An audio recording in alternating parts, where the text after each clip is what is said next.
chance of a really good settlement between various countries. And it's been a rough war, but I think we're close to getting it solved. Today, we're diving into a critical and timely topic: the evolving relationship between U.S. President Donald Trump and Russian President Vladimir Putin, and its profound effects on Ukraine.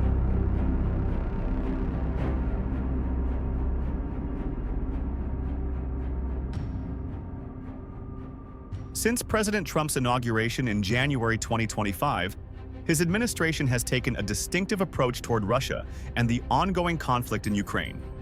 Just 2 days into his term, President Trump issued a stern warning to President Putin, threatening high tariffs and increased sanctions if Russia didn't negotiate an end to the war in Ukraine. This assertive stance suggested a potential shift in U.S. foreign policy. I'll be meeting with President Putin. When? I don't know. I can't. It's being set up. Zelensky wants to make a deal. I don't know if Putin does. Find out.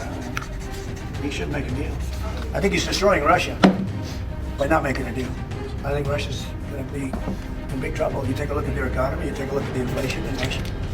So I would hope. I would get along with him great, and I would hope he wants to make a deal.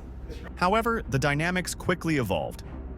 In February, during a significant phone call, Presidents Trump and Putin agreed to initiate immediate negotiations aimed at ceasing hostilities in Ukraine. This development was met with mixed reactions globally. Putin's a killer. European leaders expressed concern over being sidelined in these discussions.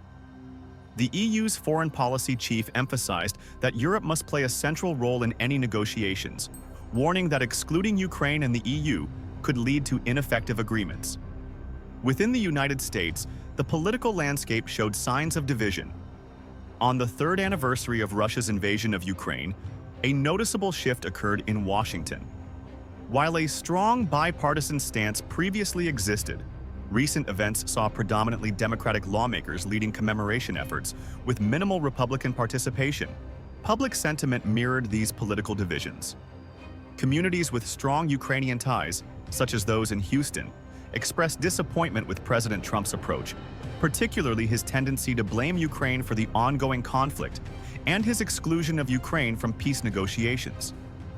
A pivotal moment came when President Trump suggested that President Putin was open to the deployment of European peacekeeping forces in Ukraine. This proposal, however, was met with skepticism, given the Kremlin's prior rejections of such initiatives. Critics have drawn parallels between President Trump's strategies and historical instances of appeasement. Some argue that offering Ukrainian territory to Russia in exchange for peace could embolden further aggression, reminiscent of pre-World War II concessions. In summary, the intricate relationship between Presidents Trump and Putin has introduced new complexities to the Ukrainian conflict. As negotiations progress, the global community watches closely, understanding that the outcomes will have lasting implications for Ukraine and international relations.